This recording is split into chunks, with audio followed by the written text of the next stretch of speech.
All right, I've got 5 o'clock, so we are going to start our education forum for Hernando County. I am Jessica Gilbert, Director of Community Affairs for Kids Central. I'm joined by Deborah Winters, who is our education liaison for Kids Central. She's going to lead us through Hernando County's reopening plan and the options available. If you have questions, we do ask that you wait until the end or put them in the chat box so that we can kind of go through them after we get done with the presentation.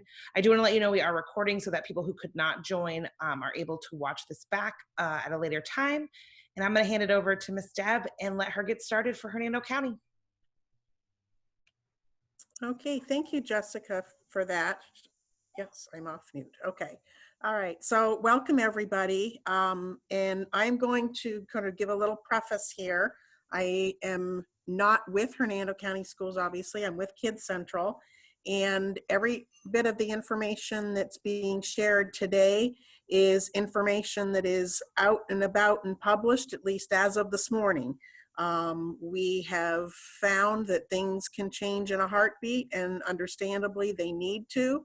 So if you are getting robocalls or messenger or any of those things from your school and it's different than what's here, I'm going to say that they've got the most recent information. I do not have students in Hernando County, so anything that is most updated, that would be best received from the schools or the school district themselves. I'm also going to do my little disclaimer here. We've gotten very used to these virtual meetings and how they all work. You know, kids interrupting and dogs barking, and I will warn everyone that I do have a macaw who is like having a perpetual 2 or 3 year old in the house and have absolutely no understanding of reasonable expectations, the word no, and will throw tantrums if not attended to. So if you hear screaming, don't worry, it's just a bird. So before we actually talk about what the options are, I want to spend a few moments talking about distance learning and what we all experienced, school systems included, this past spring. So the distance learning experience, or depending on your take on things, it might have been an experiment, but was intended to reduce that disruption of learning with an extended school closure. And remember, when it was spring break, that extended school closure was going to be a couple weeks. So, okay, we can do distance learning. The little guys can do some paper packets maybe, and it'll all be good. Then that turned into a little bit longer and was more like a month. And then it was like, oh my gosh, we're going to be doing this for the remainder of the school year. So the changes that might have taken place during distance learning, modifications made, all of that was because obviously the circumstances changed. And that went for all of you folks at home too. You know, you didn't plan on doing it for 25% of the school year, right? And the experience was very different for caregivers, for students, and most importantly, you know, from the school system's perspective, it wasn't their ideal scenario either. They had to sort of put together a variety of different tools and platforms. So if you had multi-grade children, you had maybe the elementary school kids getting onto one type of platform, the high school kids doing something else. Some teachers did, you know, some time live learning events like we're having with this Zoom now, others didn't. So it was really varied and many times might have been hard to keep up with, especially with multiple children in the home, understandably, and everyone needing to get on a device and not necessarily having that device in hand at all times. So it was very fluid and had to change as the community needs changed as well. And we know that in this case, distance learning wasn't a parental choice. Doing distance learning or virtual school or, you know, online classes, those kind of things, that's, you know, typically a choice. You know what you're getting into when you make that choice. So in this case, it wasn't. So it not only, you know, threw off caregivers and parents, but the students, of course, as well. And in most cases, students engaged in the process. It might have taken a little work to kind of get a groove going, but in most cases, students engaged. Some perhaps minimally, and that may have been a little bit by their own choice. It just wasn't, their thing, or it was challenging because of the not to have the access to a device whenever it was needed, or maybe didn't have a reliable internet connection. And there was a small percentage of students in every district in Florida, and I'm sure across the country, that did not engage at all for many of those same reasons, simply did not have the means to be able to do so. So in trying to ensure the equity for all of those students, the districts were faced with challenges with regards to grading and promotion. And just because one student's not getting work turned in, they may not know the circumstances of that child's situation. With our children in care, the mobility that they've got, that might have been a little bit of a lapse in that if they went to another county, those kind of things. So we know that some students thrive.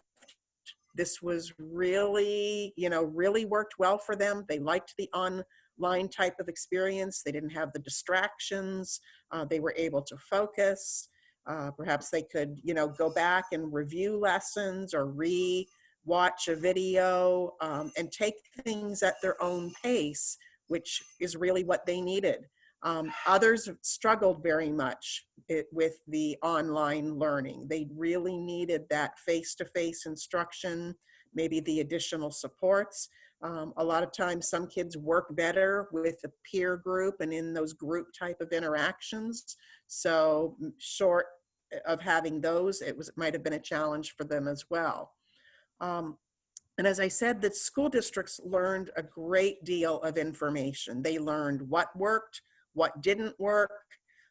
They had surveys submitted by parents. I'm sure they also got a lot of unsolicited feedback on what the experience was like. And so as they look towards the opening of the school year, and if there should be a disruption again for whatever reason in learning, they've learned a lot and have significantly revamped their remote learning plans in response to the recent experience. So in Hernando County, what they have created is they right now have technically 2 options in place. The third option is pending board approval next week at the school board meeting. But we wanted to have this and help people understand these options, because once the board meeting is held on the 20th, there's a very short window of 4 days between having to make a decision about what you want to have as far as a learning option for a child. So in Hernando, the options as they stand right now are returning to school full-time, and we'll go over what some of the safety measures and protocols are being implemented to ensure that it's a safe environment for students and for faculty. The Hernando School ESchool full-time, which is their virtual school, is an option as well, and we'll talk a little bit about that. And then a relatively new, literally when we started planning, I guess it was a week ago today, for these educational forums, this was not even up as an option in Hernando. So that's how quickly things change. So the digital home learning option is it will be very similar to what distance learning is, except it's like, never mind 2.0, it's like 5.0. They've made significant changes in how that is going to look. Again, the deadline to select your option in Hernando is July 24th. And right now, knock on wood, all options, school starts on August 10th, okay, regardless of which option that you choose. So in returning to the school environment, and this is not an exhaustive list by any means, it's just some of the highlights. Towards the end of the presentation, we'll talk a little bit about where you can get more information if you haven't already seen this information. But some of the highlights are that as a district, again, right now, if there's any changes made, recommendations by local health authorities, or any orders or issued by a governmental entity. You know, we have some of our communities and counties across the state that have mandated masks. Right now in Hernando, for the schools, masks are being encouraged for students while they're on campus and on the bus. For students where masks might not be appropriate or maybe comfortable, the use of face shields are acceptable as well. So those are those, you know, go on the forehead, and the plexiglass shield that would come down. That may be something that students that have some disabilities or communication problems may find particularly helpful, because a lot of that will, you know, their facial expressions and that sort of thing will help enable them for communication. Plus, I'm sure it's not quite as irritating for them. The district is requiring staff to wear masks. So, and we've been doing these for each of the counties. We have one more to go. And so far, that's the only school district, I'm just sharing, that as of right now is mandating that staff wear masks. Of course, there'll be super ramped up cleaning procedures and protocols on all campuses. There'll be the availability of hand sanitizer at various spots across campuses and on the buses, so that when kids get on, they can sanitize their hands on and off the buses. The frequently touched surfaces or on the school level, you know, handles, light switches, keyboards, those sort of things will be cleaned throughout the day, and there'll be a thorough school-wide cleaning at the end of the day. Every effort will be made to put as much distance as possible between students. There are markers for keeping social distancing, posting of signs across campus, constant reminders by staff. There will be certain situations where it's probably going to be very difficult to do. They're going to space desks as far apart as possible, but they may not be able to get, you know, a full 6 feet, so to speak, in between student desks. When they have the student stations, they will all face in the same direction whenever that's feasible to do.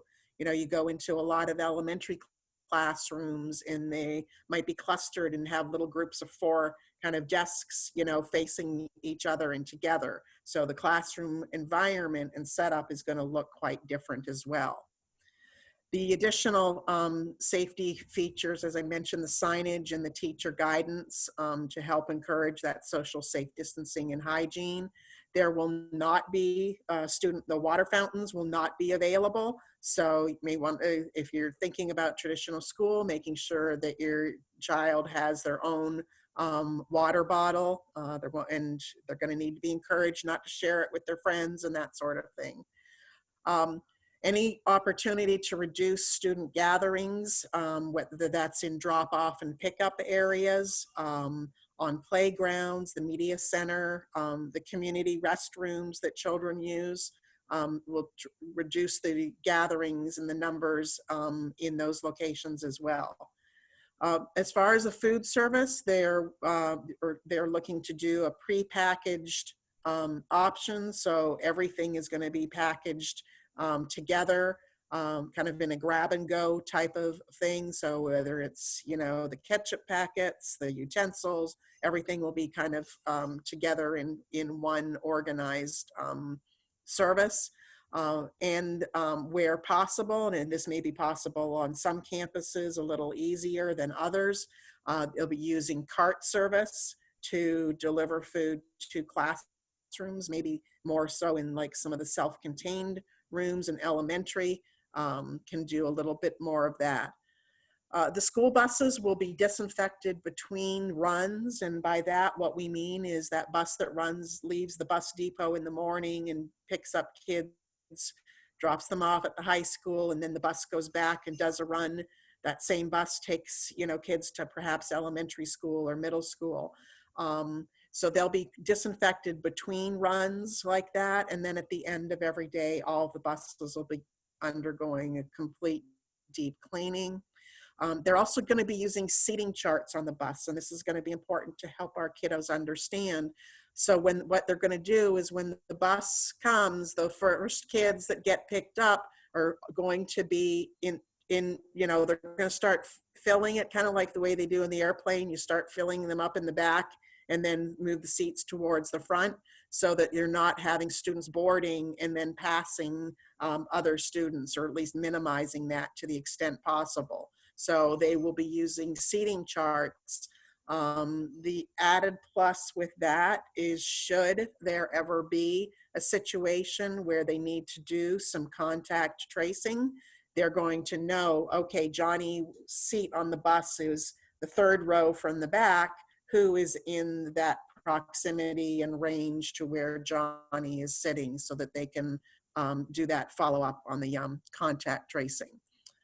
So those are just some of the features. I encourage you again to read through the plan. There's a great video that the superintendent has online as well, about 4 minutes long, where they talk about what their protocols are, and you can kind of see what they mean with some of those things and the spacing of desks and so on.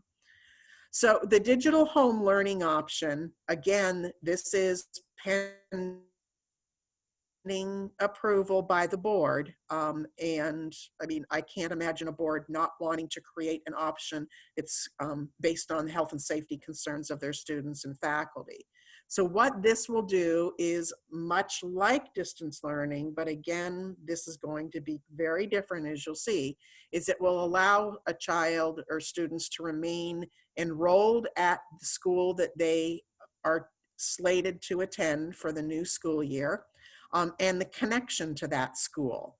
So the teachers providing the instruction will be teachers from that child's school. The lessons are going to be taught live and daily, and you're going to follow a similar schedule to the traditional model. So you can pretty much expect that their students are going to be online. I mean, it might not be, you know, for the entire period of time, because we all know how difficult it is to kind of sit there in front of the computer straight, you know, for hour after hour. But they are going to follow a schedule similar to the traditional model. There will be absolutely requirements for attendance. The classwork that will be done for students doing the home learning will be the same as the classwork done in the traditional model, and the earning of grades will be based on the same factors and standards also. In this model, the parents are responsible for providing the digital device, and it needs to have a camera and a microphone, and there will need to be reliable internet for this also. It's important to know, and this is really more for the high school level student and perhaps some in middle school, but it might not be possible for all courses and electives that are typically available on campus for them to provide in the digital learning environment. All the core courses, of course, are going to be there, but there may be some elective type courses that are not available and provided. And the other thing about just this digital home learning is that it will allow for a smoother transition to the back to school learning when the student and family are ready to resume that. Okay, so most of the options, and well, you know what, I'm going to save that piece for a little bit. My thinking is moving ahead more towards the questions and answers. So let's talk about the virtual school and e-learning. So not to confuse distance learning with virtual school. It's kind of like virtual school is the best thing I could liken it to, or, you know, the ads that you see where you can earn your entire, you know, college degree online. That's what virtual school is. And every school district in the state of Florida operates their own virtual school. Some districts, they are franchisees of the Florida virtual school system, so they are locally operated, local teachers, but they use the FLVS school courses. Some other districts use other state-approved virtual instruction providers. And still, there's a few districts that operate their own programs. They are courses and everything within that district's course package. It's a parental choice option that's been in place for many years. You have some school districts that have been doing their virtual school for a couple of decades, and others maybe not quite so long, but all of them for many years now have had this as their own option.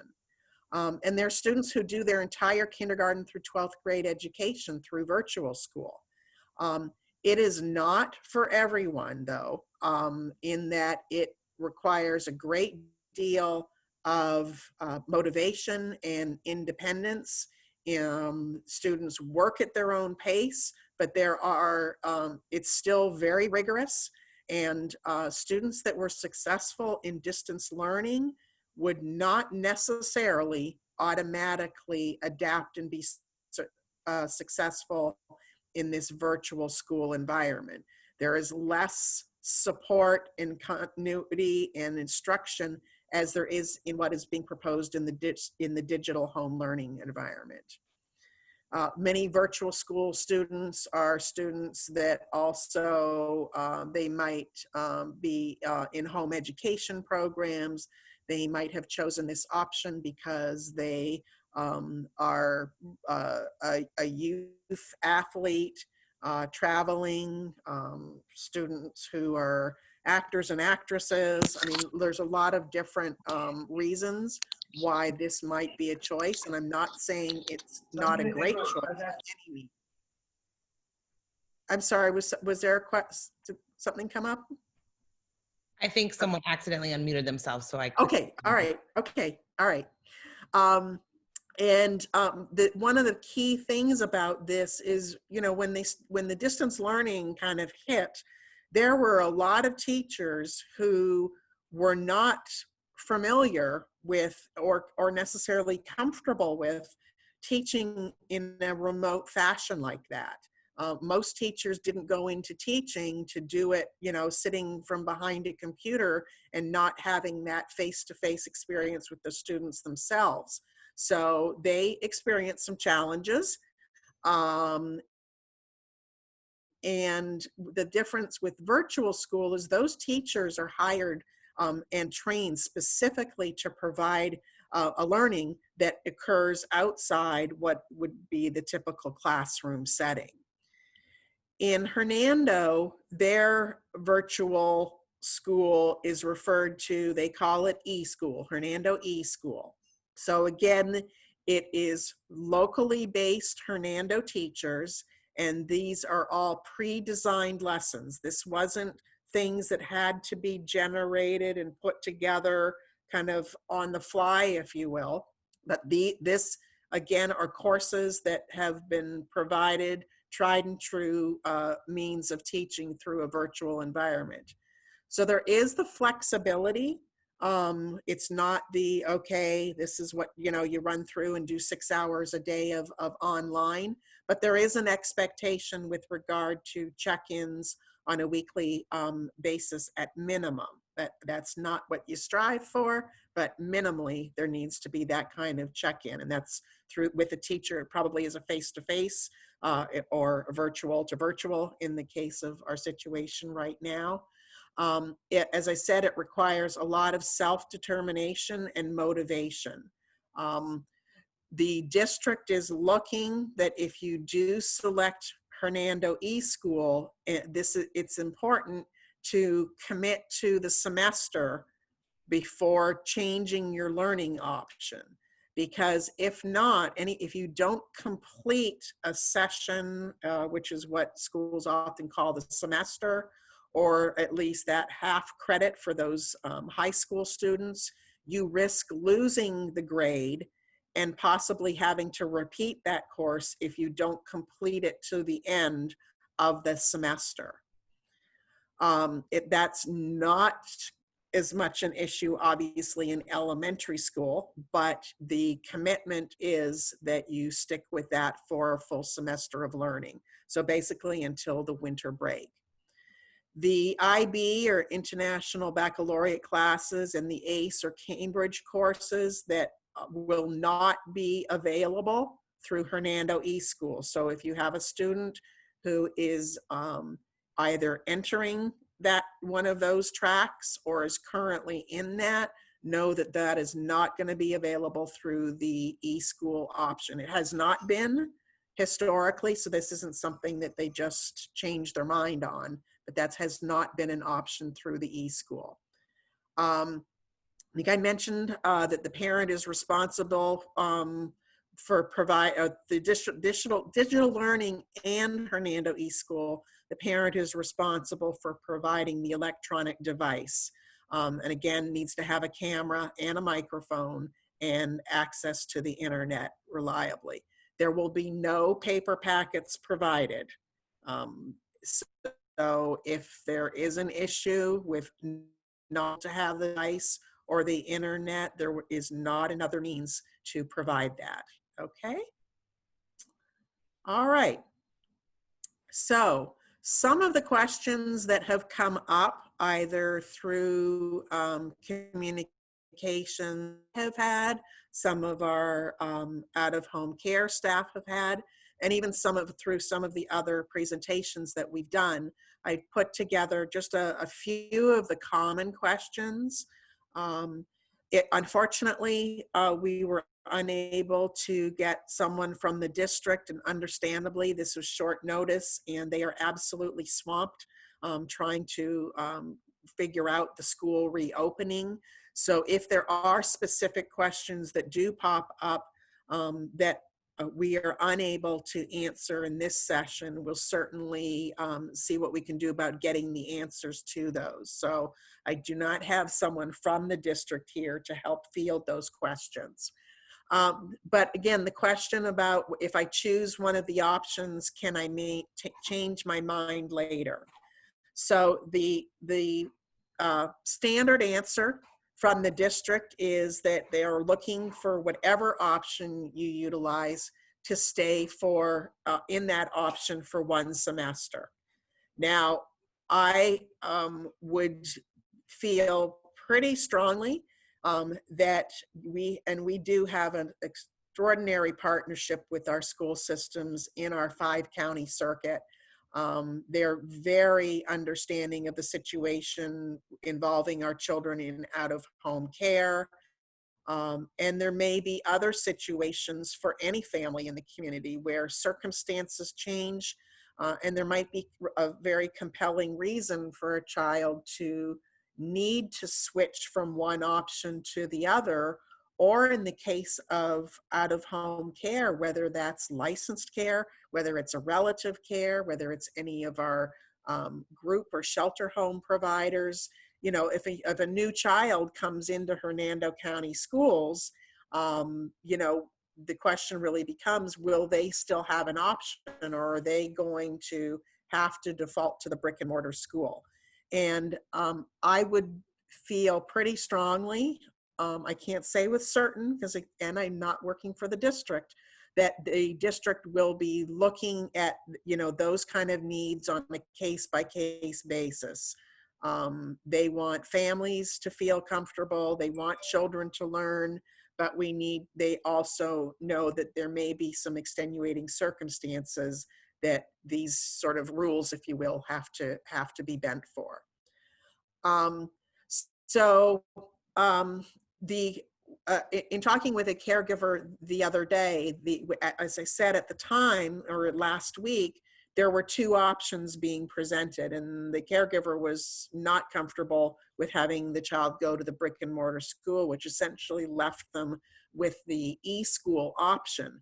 But now that the district has presented, and that's what they selected on the intent form, and now that there is another option, they were wondering what they need to do. And there is a link on the district website specifically for this now. So if you did select eSchool already, And the reason it's important to make this change is that once the sort of the window closes, any students that signed up for eSchool are going to get withdrawn from their brick and mortar schools. So if you did already sign up for eSchool, you need to fill out, it's a little brief status form. It literally is mostly demographic information about the child, and then at the bottom, which option you want to change to. So it's possible to change now if you already made that selection for eSchool. Okay? All right. A lot of questions come up about individualized education plans for students that have disabilities. Our children in care are, are have a very disproportionate prevalence rate compared to the general population of having some type of disability that impacts them educationally, whether it's a learning disability, an emotional disability, a speech impairment, a cognitive impairment.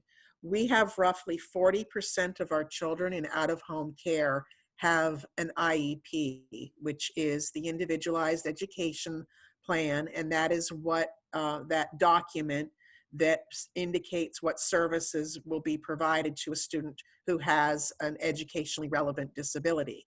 So roughly 40% of our kids compared to about 12, maybe up to 15 tops percent out of the overall school environment. So a significantly increased rate or prevalence rate for exceptional education. And the distance learning, again, kind of hit everybody, you know, by surprise. And a lot of children did not necessarily receive the services or receive them with the fidelity in distance learning that they might have having attended their school. So again, a lot of learning experience, you know, taking place. So as IEP meetings are moving forward in the fall, they will be held in person or in a virtual format. I have to tell you, I'm loving the virtual format. As the person who covers all 5 of our counties, I can do multiple ESE meetings in a day, as opposed to the time that it takes to drive, you know, from Brooksville up to Ocala to get to a meeting. And having that face-to-face interaction through these virtual forums is certainly a bonus over doing them by phone. So they, where possible or where it might be necessary or preferred, there will be in-person meetings, but they'll probably be reverting to a lot of the virtual meetings, at least for the first semester of school. So as far as the services for a student who has an IEP or perhaps has accommodations under a 504 plan, in many situations, there are some accommodations that are easier to provide in a virtual environment that they are in a face-to-face. Say it is a child who needs to have things read to them. You know, not necessarily the reading passage, perhaps. Maybe it's the instructions, maybe it's the questions and answers.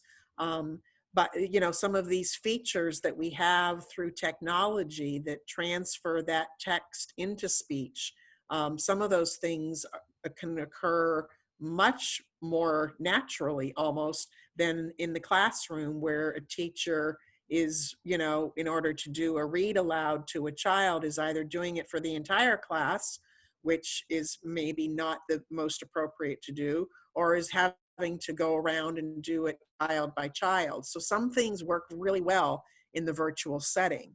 Some others, they may not. And it's really been a lot of, you know, having to think out of the box, learn from others. I recall being in a meeting with a Hernando school in probably April, and it was like, well, we can't do, you know, any of the therapies online, but, you know, they're learning that yes, you can. It might not be the same physical therapy or the same speech therapy as if it were in a face-to-face environment, but it's very possible to do. And it's possible in most circumstances for evaluators like the school psychologists and social workers to do evaluations remotely as well. They may not be able to do all of the components. It requires some type of direct observation and those sort of things. But to the greatest extent possible, they can do a significant amount of those evaluations through a remote fashion and provide services in a remote fashion. So in relation to some of those things with regard to coming onto campus, the question about volunteers and parents and whether they'll be allowed on campus. And yes, parents are going to be allowed on campus, but there's obviously going to be some significant changes. Not going to be able to, go and have lunch with your child during the day. And really, essential business is what they're going to try and limit contact with at school. So and I do think I saw a few folks from some of our case management agencies participating in this. I think it's going to be important. And I know schools, again, we have partnered, they understand the nature of the work that we do and the health and safety and well-being of children in our care who need to be supervised and have some, eyes on them kind of thing. But we want to try and encourage our staff to limit those contacts on campus to when it's necessary to. I mean, sometimes it is necessary to, but we'd also want to make sure it's not just because it's convenient. Oh, I happen to be, driving by Moton, so let me stop in and see, do a visit, those kind of things. We want to try and help our schools limit that kind of interaction on campuses. Also, the big question, and we just, in Lake County, we just had this yesterday, actually, with a student participating in a summer school program at one of the schools who tested positive. And now the 10 students that were in that summer school program and the 4 staff are all having to be put in isolation because of the exposure. But the question is, what if a student or staff member tests positive? And the schools are going to be deferring to the local health departments as to what guidance that is. I know on one of our calls this week, the guidance, kind of when you woke up in the morning, the guidance was 3 days of isolation for anyone that had come into contact with that child. And I think, by the end of the day, that had been changed. And now they were looking at a 10-day quarantine. So again, these are things that are going to change, maintaining adaptability and knowing that things really are very fluid is going to be critical for all of us as we, get through this together. So the next steps after, kind of thinking about what we've got here, again, I really encourage you to go to the hernandoschools.org website. They've got, like I said, there's details as to what each of the plans look like. There's some rather long documents that outline those details. There's a video that is led by the superintendent about the practices, a few of the frequently asked questions. There's more than what I have presented here.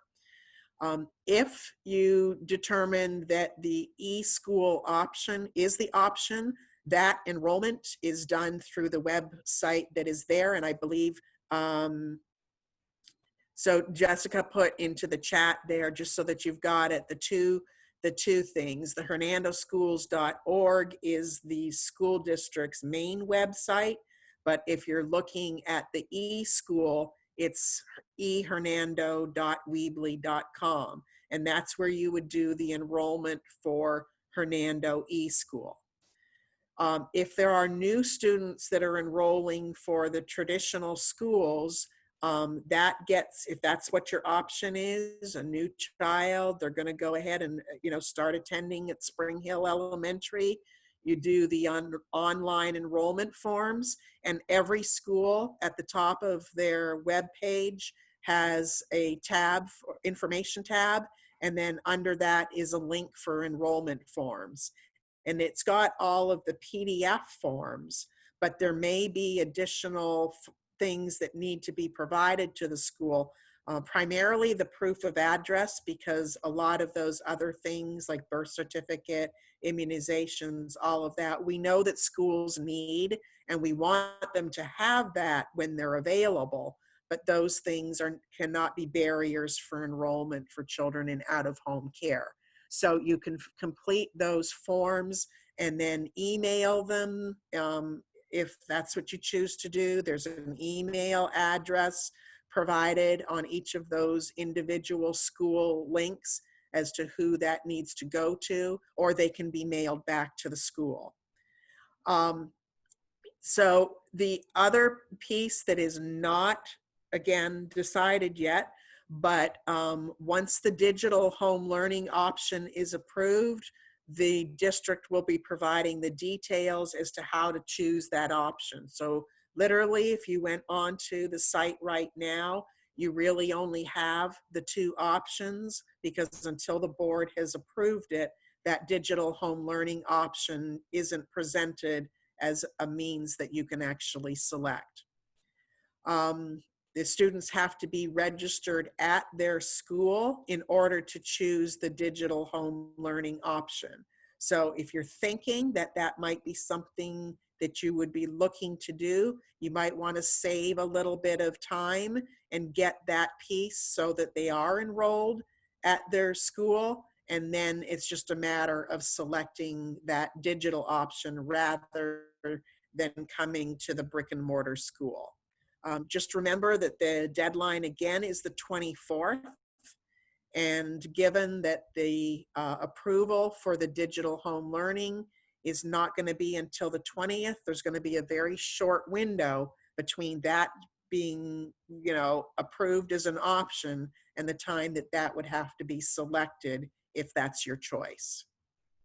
If you do not, one of the things that I do want to share is if you are thinking about the eSchool, that option must be selected by the 24th. After that, the eSchool is not an option that you can select. That has a firm deadline, and that's the deadline for enrollment into eSchool. Okay? All right.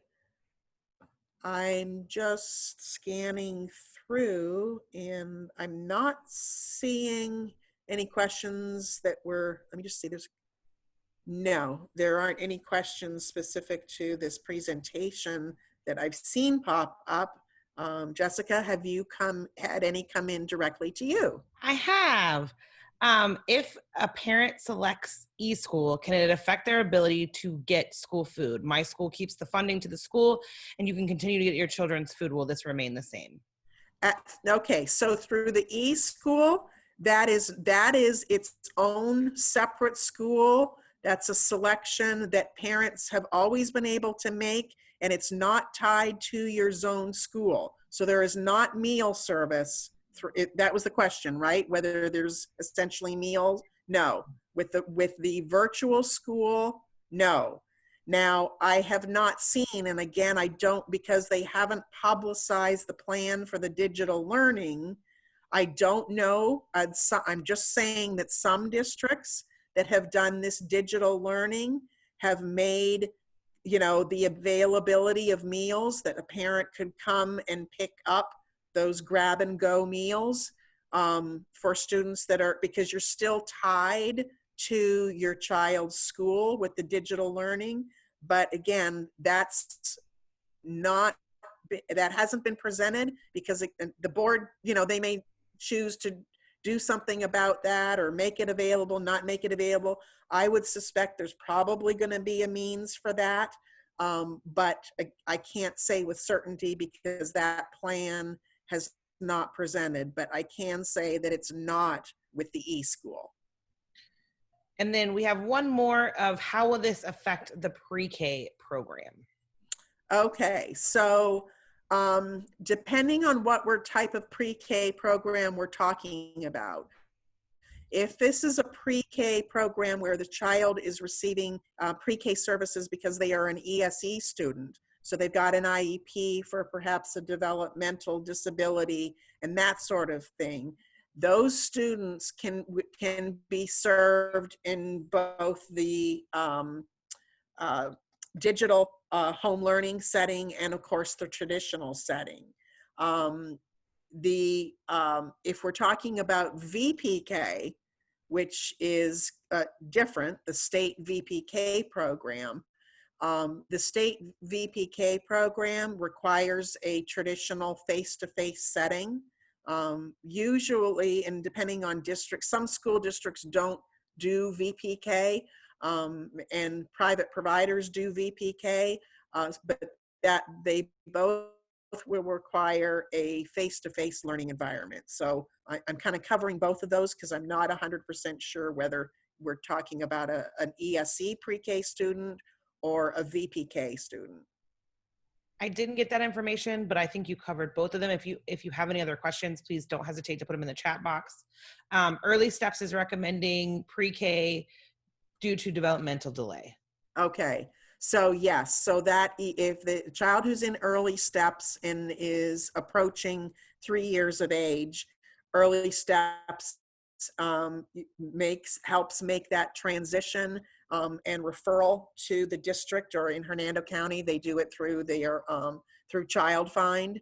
And that would lead to, provided the child meets eligibility, ESE eligibility and an IEP. And those services would be, the district is required to provide those services. A parent does not have to accept those services.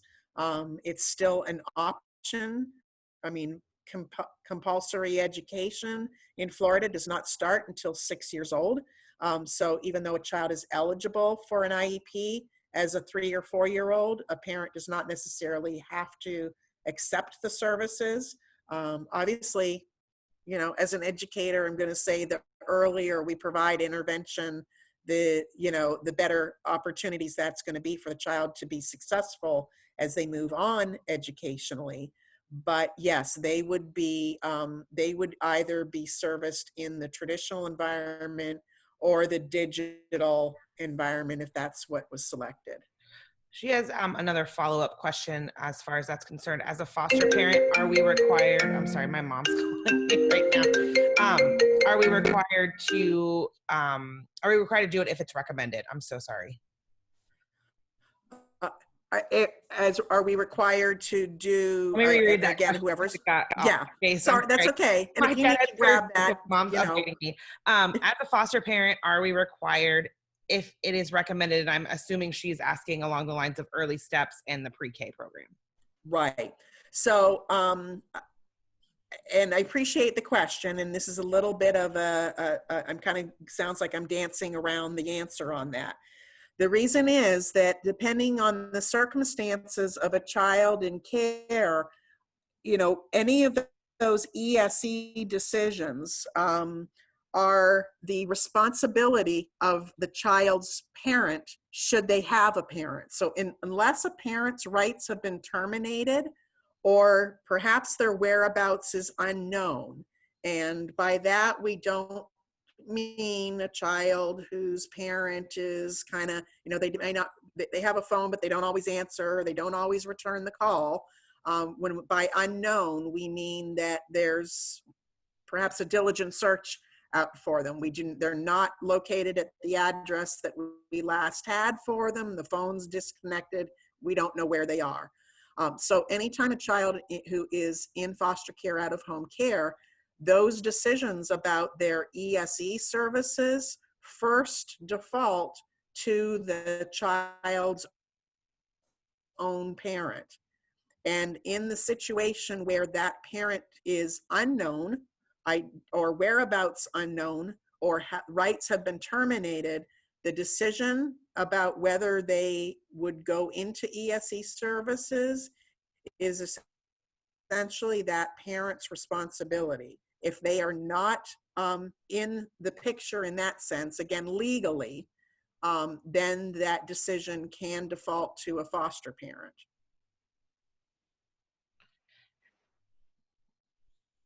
And I I'm think sure there's going to be a follow-up to that. So, and I think we answered all those questions. That's also something that you guys can talk with your caseworkers about, and we can also utilize Deb in her role for those questions too, if it continues to be something you need to get further guidance on. So we're here to help. I'm about to put Deb's contact information in the chat box, but I'm gonna let her give that to you. So if there are follow-up questions, you guys have a direct link to us.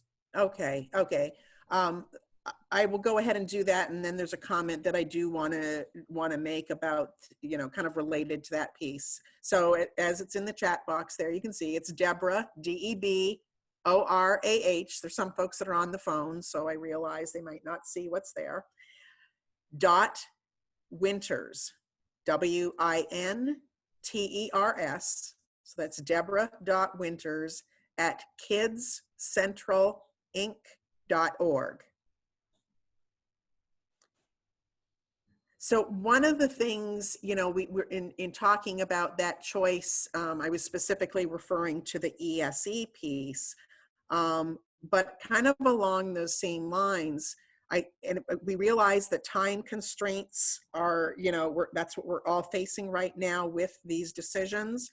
But just like with any decision about a child's school, we want to ensure that everyone involved with that child's care and supervision is part of the decision that is needing to be made about this. There may be parents that have, I know that I was on a call this morning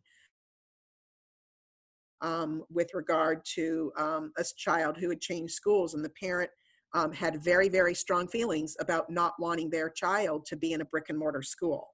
And so we need to be looking at that. And then it's obviously a very, very, very careful balance and understanding that the circumstances in your home or someone else's relative caregiver home or another foster home may be that is very, very necessary to not have that child go to a brick and mortar school, maybe for the health and safety concerns of everyone in the household. So I don't think these are easy decisions. I don't think they should be taken lightly. And I do think we want to try and make sure that all considerations are made. And so reaching out to the caseworker, I know some of you have direct contact with the parents, and if you're comfortable having that dialogue, terrific. And, kind of see, because there may be different sides and issues, and though that parent might be very strong feelings, maybe they also don't understand what might be going on and why a caregiver wants to look at a digital or virtual option. So, just, so that there's some fully informed decisions being made. I don't have any more questions on my end. We'll open it up for just a minute to see if we get any more. We do want to make sure that we are saying, like, this is a very fluid situation with all of the counties, so we're trying to keep up, and we'll update you as much as we can as we learn new or different information. We just wanted to make sure we were able to present you guys all the options that are current as we went onto our Zoom call. So we appreciate all of Deb's hard work and amazing education team of one that works hard day in and day out to ensure that we are up to date on all the information with this new look at education for the fall. So I don't see any more questions. If you guys do have more questions, you can reach out to Deb at any point by email, and then you can also follow up with your caseworker if need be. So we appreciate you all joining us today. I hope you have a great evening, and we look forward to the fall. Thanks, everyone.